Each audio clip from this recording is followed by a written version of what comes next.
All right, guys, so here's what we are doing for today. You are going to be starting an activity we're going to be working on for the next few class periods called a Middle East Peace Summit. So since one of the themes that we have been looking at has been the conflict in this region, and we've already kind of been throwing out, ideas of maybe some ways that they could change. That is what we are going to be focusing on for the next few classes.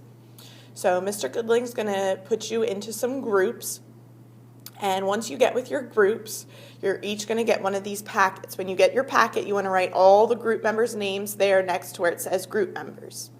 Then once you do that, you are going to each take a playing card from Mr. Goodling, and in that order, you are going to pick one of the countries that you can represent for your peace summit. And the countries are listed on the board. You'll start with the highest card, which will be an 8, and go the whole way down to 2. So 8 gets first choice, and then 7 and 6, and so on and so forth. What I would like for you to work on then today is with your group, figure out how are you going to break down these different topics and research them. So there's the topics here: physical and political geography, population demographics, pre-World War I history, post-World War I history,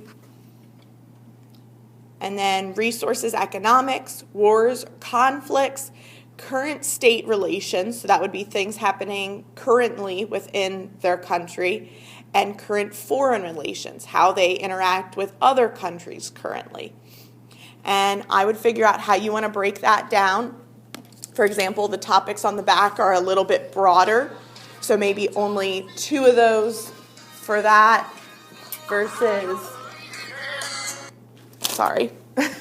maybe divide those up, 2 of them, and while somebody take maybe 3 of these, since these are a little bit shorter. All right, so the expectations are for today that you figure out who's doing what and you start researching. There are some of sources on Canvas that you can use, and then I would also explore some other resources. Make sure they're educational, and also make sure you're reading for bias. If something sounds very biased, I would not use it. All right, so make sure you're using things that contain little to no bias. And if you have further questions, I'll answer those on the intensive day.